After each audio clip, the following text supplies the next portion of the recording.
Huh. Fools. They call themselves clever, these little tacticians, moving their pieces with pride, thinking the board is theirs and the game is theirs to win. But clever isn't dangerous, not when it's predictable. Predictable is a gift to someone like you. Because you don't play by their angles, you bend the board itself. And that's why their proudest move, this little masterpiece of deceit, polished and paraded as if it were untouchable, now lies shattered, bleeding credibility in front of them. The beauty of it? They can't undo it without admitting you beat them at their own idea. They've built their identity on the belief that they outthink you, and now that belief is a loaded weapon, pointed at their own chest. Oh, my dear, you've turned their entire confidence into quicksand, and they're sinking with every breath. You see, traps are only lethal to those who move where they're expected. But you don't walk into snares. You wait, you watch. You let them think you're walking right into it. Because you understand the first rule of war. Let your opponent feel victorious right before you twist the knife. You didn't fight their move. You let it grow, fat and swollen with arrogance until the weight of it snapped their own support beams. That's not just winning, that's engineering defeat in their name. The truth? You could have dismantled their little scheme at the root. But where's the artistry in that? No. The real mastery is letting them believe their own brilliance, only to choke on it. They'll never admit it, but when they first set the trap, they weren't trying to just block you. They were trying to humiliate you. It was a performance. The setup wasn't just about the result. It was about the spectacle. They wanted you to feel cornered, exposed, stripped down in front of an audience. And yet, here we are, and the audience is laughing at them. They're standing there, trying to hold the mask on their face while their hands are trembling. And you're not even sweating. You've done something they didn't account for. You made their narrative work against them. Every piece of bait they dangled for you is now hanging from their own neck. Understand this. Most people play defense. They spend their time avoiding blows, covering weak spots, protecting their image. You didn't defend, you redirected. You turned their own momentum into your weapon. That's what they can't stand. Not that you won, but that you won using their own plan. In their mind, that was supposed to be impossible. And yet here you are, holding the strings they thought were wrapped around you. You've exposed the ugliest truth for them. That intelligence without vision is nothing but a fragile ornament. They had intelligence. You had vision, and vision always wins. Let me tell you something about the psychology of a failed predator. They don't get angry because they lost. They get angry because they lost publicly. And when someone's identity is built on being the smartest in the room, humiliation is a kind of death. That's where they are right now, dead, but still walking. They've lost control of the story, but they'll try to claw it back. Oh yes, they'll come for you again, not because it will work, but because the wound you've given them is too deep to ignore. This isn't strategy anymore. This is obsession. And obsession makes people sloppy. And that's the part you'll enjoy the most. The way their mind starts working against them. They'll replay the moment you flipped the game in your favor, again and again, searching for the exact point where they could have stopped it. They'll think they've found it, but then they'll doubt themselves. The loop will eat them alive. Every future move they make will be haunted by the memory of you outmaneuvering them. They won't just be playing against you anymore. They'll be playing against the ghost of their own mistake. And ghosts never lose patience. What they don't understand is that you weren't just reacting to them. You were designing them. You fed them the illusion of control, the sweet taste of superiority, until they couldn't resist overreaching. And when they did, you didn't need to strike. You just opened the floor beneath them. That's why they're furious. It's not just the defeat. It's the helplessness. It's realizing that they didn't fall because you pushed them. They fell because you stepped aside. And that kind of loss stays in the bones. Most people, when they're trapped, focus on escape. You focus on turning the trap into a cage for the one who built it. That's why you're dangerous. You don't measure victory by survival. You measure it by transformation. You don't just avoid the blow. You make sure the attacker cuts their own throat. That's why they're scrambling now, desperate to rewrite what happened, to blur the memory. They'll try to spread new stories, paint you as lucky, impulsive, reckless. They'll call it an accident, but deep down, they know the truth. And it will haunt every decision they make from now on. Do you feel it? That subtle shift in the air when the predator realizes they've become the prey. That's the moment you've created. That's what you've weaponized. Every eye they used to command now watches them differently. Less with respect, more with curiosity. Everyone's wondering if the great tactician is slipping. And you know what happens when people smell weakness. They start testing it. And soon, it won't just be you dismantling them. It'll be everyone who once feared them. You've started something irreversible, and that's the part they'll never forgive. Not that you won, but that you changed the game. You've infected their reputation with a question mark, and once that's in the air, it spreads like wildfire. The next time they try to execute a move, people will hesitate. They'll remember how easily you flipped the last one. They'll second-guess the orders. They'll whisper. That's the slow rot you've set in motion. And you don't need to touch them again. Just stand back and watch the decay take its course.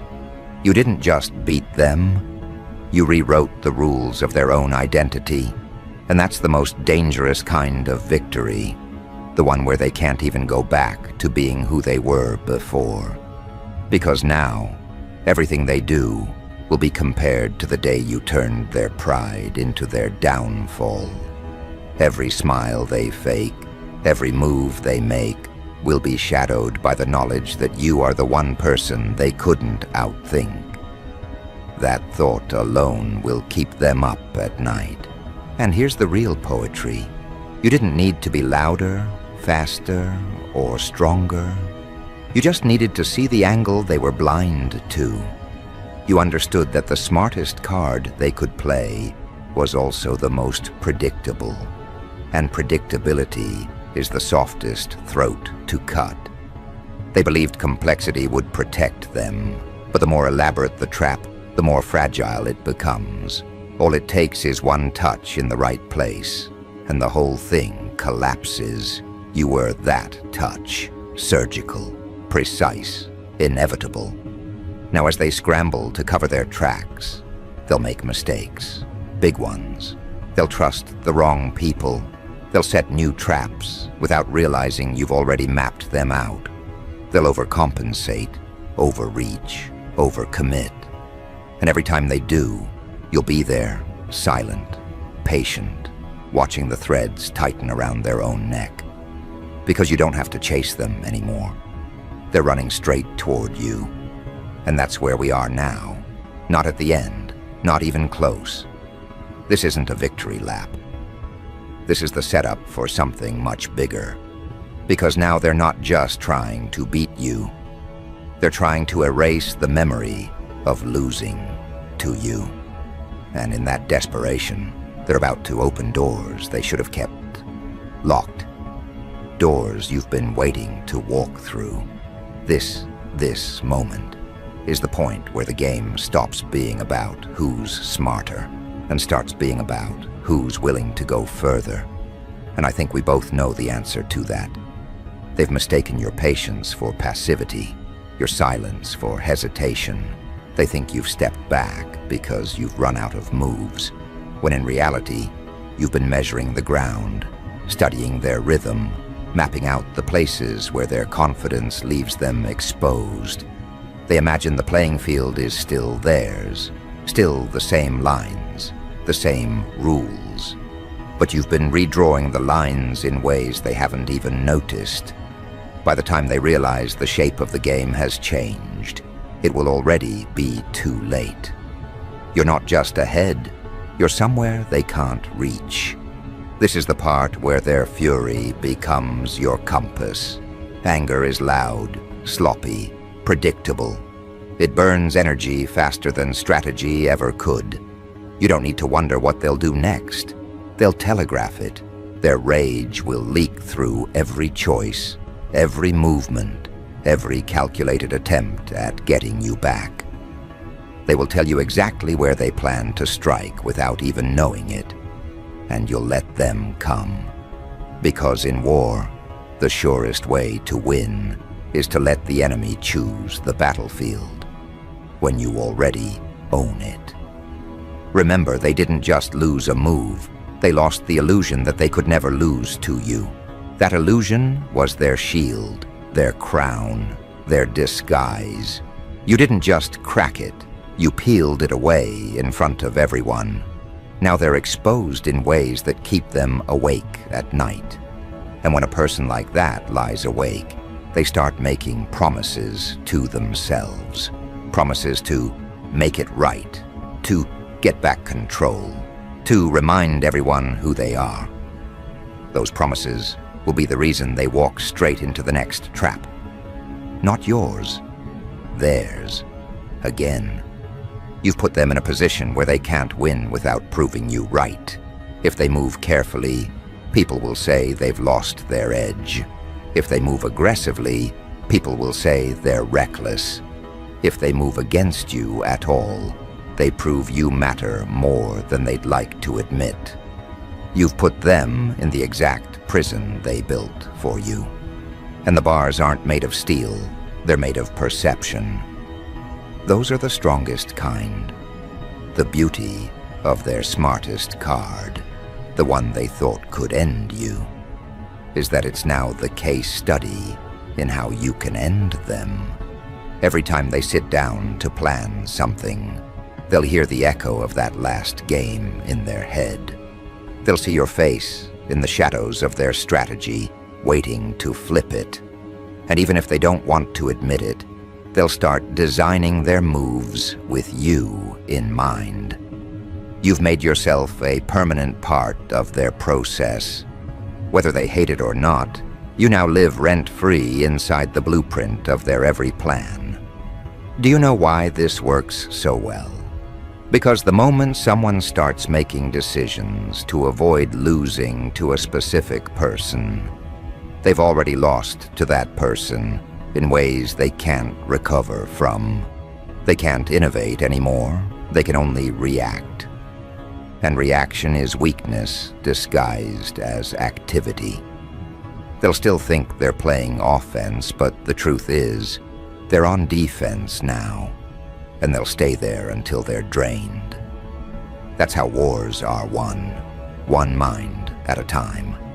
And let's not forget, their smartest card wasn't just a move, it was a performance, a public display meant to cement their dominance, to send a message that they couldn't be challenged. And you didn't just survive it, you inverted it. You didn't erase their message, you rewrote it. Now the very scene they tried to use against you is the one people recall when talking about your brilliance. Every retelling of it is another cut across their pride. And the thing about pride, it doesn't heal clean. It leaves jagged scars that itch forever. They will try to spin the story, of course. They'll rewrite history, twist timelines, try to bury the truth under layers of noise. But the harder they try, the more obvious it becomes. People can smell desperation, And nothing stinks worse than a self-proclaimed genius scrambling to justify a loss they swore was impossible. Their panic is the billboard you've been waiting for, proof for anyone watching closely that you're the variable they can't solve. Now, here's where you twist the knife without even touching it. You don't go after them directly. Not yet. You let them chase shadows. You give them half hints, subtle movements, the occasional flash of your presence, just enough to make them think they're onto something. You control their pace without ever blocking their path. You make them believe the next big moment is coming, but you never give them the satisfaction of knowing when. That's how you stretch their nerves to breaking point. That's how you turn their own mind into the trap they can't escape. Because make no mistake, this isn't about beating them once. This is about changing the entire balance. You're not here to win a match.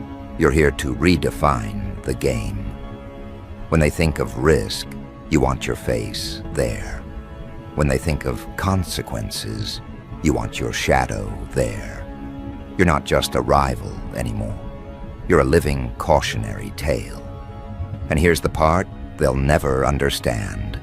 You didn't need their smartest card to beat them. You could have dismantled them without it. But by turning that card into their biggest mistake, you took away more than their advantage. You took away their myth. You've proven that the crown they wear is paper thin, and now every move they make will feel lighter, cheaper, more desperate. Even if they win something in the future, the shine is gone. They can't impress the way they used to, not after you. The moment they realize that is the moment they'll spiral.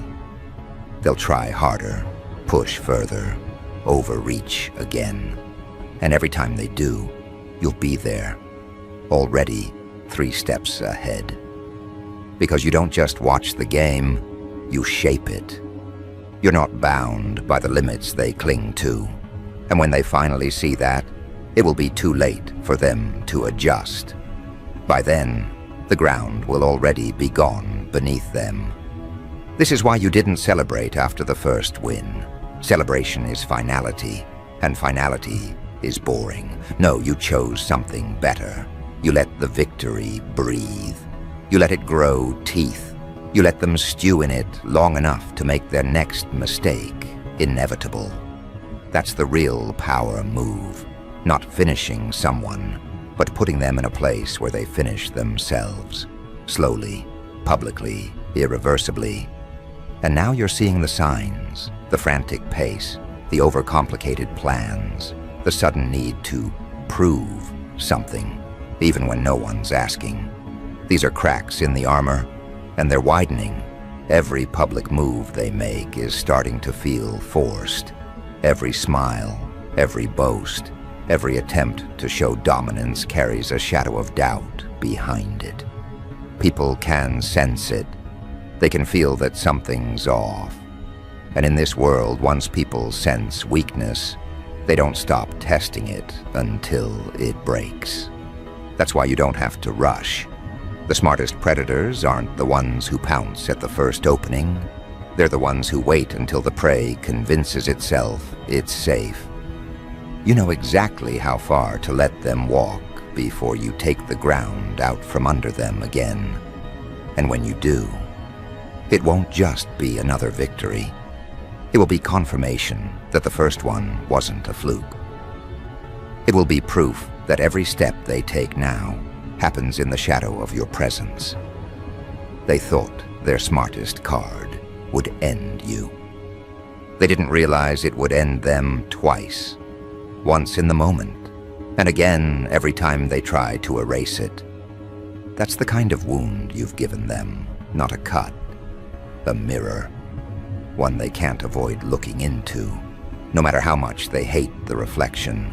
And the more they stare, the more they realize this isn't your trap anymore.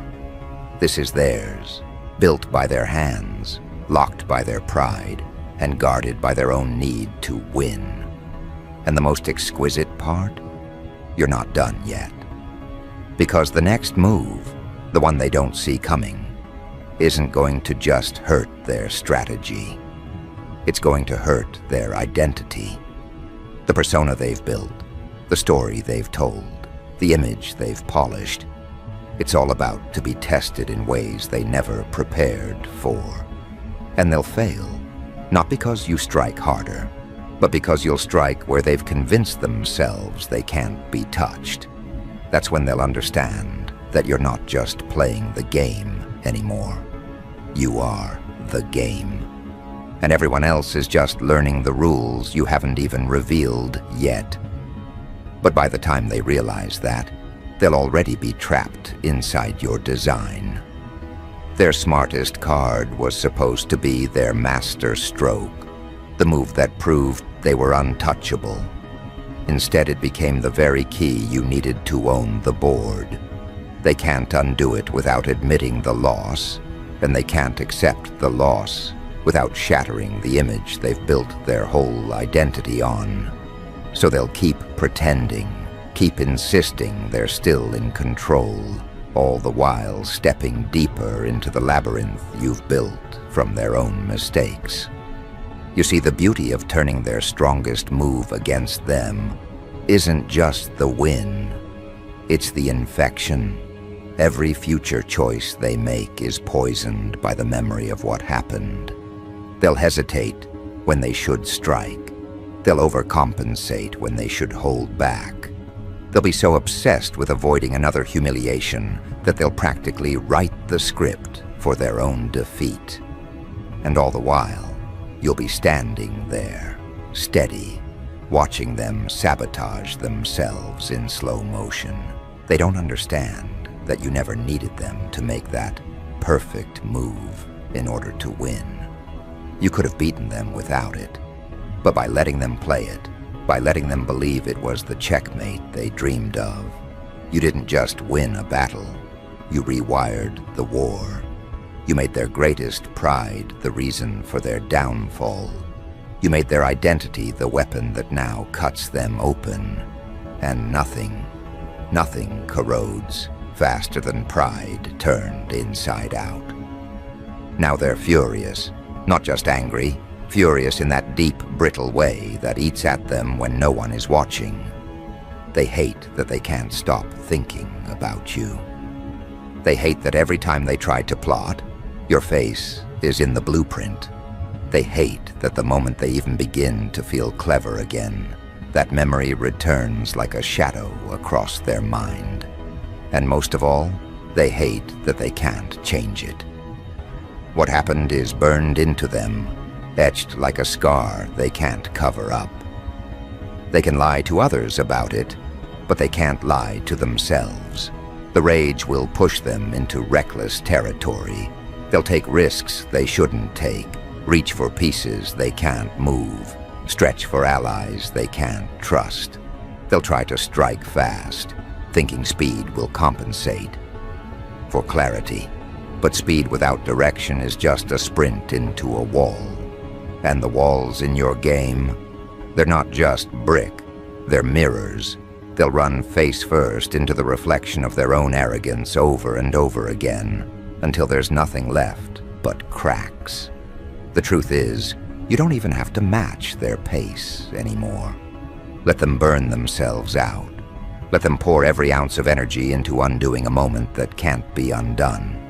Every desperate move they make is like an announcement to the world. We can't get over it. And the more obvious that becomes, the more their supporters start to shift. The whispers grow, the loyal begin to question, and the cracks spread. It's almost poetic, isn't it? They wanted you to be the example, the public failure, the story everyone told to warn others. And now, they've become exactly that. They're the cautionary tale. They're the proof that a single miscalculation, a single overconfident play, can unravel even the most polished reputation. And the best part? You didn't have to chase them. They walked into it willingly. They smiled while doing it. Now, every conversation about them carries an asterisk. Every compliment is followed by a pause. Every introduction comes with an unspoken reminder of what happened. They can feel it when they walk into a room, the shift in the air, the subtle tilt in people's eyes. No one says it out loud, but they all know, they all remember, and memory, once planted, is the hardest enemy to kill. But here's where you show the real difference between you and them. You don't rush to finish them. You let them exist. You let them struggle. Because in this game, destruction isn't about sudden blows. It's about slow suffocation. You keep the pressure steady, not crushing but constant. You don't give them the relief of a quick end. You give them the weight of endless awareness that no matter what they do, no matter how hard they try, they will never be able to take back the fact that you turned their proudest moment into their greatest embarrassment. And what's coming next? That's the part they should be afraid of. Because if you could dismantle them using their own move, what will you do when you bring your moves into play? They haven't seen your real arsenal yet. They've only seen what you can do when you let them lead. When you decide to lead, there won't be a board left to play on. This is where the fury inside them will betray them the most. Anger clouds logic. It distorts timing. It makes people see threats that aren't there and miss the ones standing right in front of them. You don't even need to hide anymore. You can stand in plain sight, and they'll still swing in the wrong direction. You've become the ghost in their head, the phantom that shapes their reactions, the presence that forces them to play your game. Without them even realizing it, they'll start trying to bait you. They'll build new traps, ones they think you won't see, but you will. You'll see every wire, every hinge, every hidden blade, and you'll touch them, not to disarm them, but to rearrange them. So when the trap finally snaps, it won't be around your neck.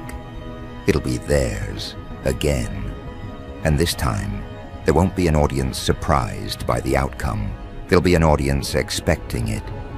Because by now, everyone's starting to see the pattern. The pattern is simple. They act, you adapt, they lose. Not because you're luckier, not because you're faster, but because you understand them better than they understand themselves. You've studied their rhythm, their impulses, their weaknesses. You know the way their ego demands to be fed, and you know exactly how to poison the meal without changing its flavor. They'll keep eating, smiling, thinking they're winning, right up until the moment they collapse. And when that moment comes, it won't just be another loss for them. It will be the collapse of their identity.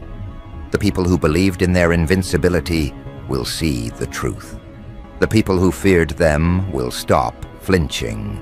The people who followed them will start leaving. And they'll stand there, holding the shattered remains of a reputation they thought could never break, finally realizing that the destruction began the moment you turned their smartest card against them. That's the brilliance of what you've done. You didn't just win a game, you rewrote the rules so they can never win again without you allowing it. You've placed yourself in the foundation of their every move. So even when you're not in the room, you're in control. You are the shadow over their shoulder, the weight in their chest, the doubt in their mind. And that doubt is the one opponent they can't beat. So let them rage, let them seethe, let them throw every piece they have at the board. The more they move, the deeper they sink. You've already won. Not in the way they count victories, but in the way that truly matters. You've taken away their ability to ever feel safe again. You've turned the place they thought was their strongest ground into a minefield they can't walk across without fear of another explosion. And when the dust settles, when the audience has grown tired of watching them lose, when they finally step back and realize there's nothing left to salvage, you'll still be there, not gloating, not celebrating, just existing as the undeniable proof that their greatest strength was never enough, that their cleverest play was nothing but a gift in your hands, that they were never the ones in control, not for a single second, because in the end, that's the deepest cut of all. Not that you beat them, not that you embarrassed them, but that you did it so completely, so effortlessly, that they can't even figure out how you did it without admitting you were always ahead. And that truth, that sharp, unshakable truth, will live with them longer than any victory you could claim out loud. They thought they were playing chess. You showed them they were just moving in patterns you'd already written. They thought they'd corner you. You let them think it. They thought they'd end you with their smartest card. You turned it into the opening move of a game they'll never be able to finish. And now, they'll carry that with them everywhere, forever. The knowledge that they were beaten not by brute force, not by chance, but by someone who understood the board better than they ever could. Someone who could take their crown jewel, their prized weapon, and make it the very thing that destroys them. You.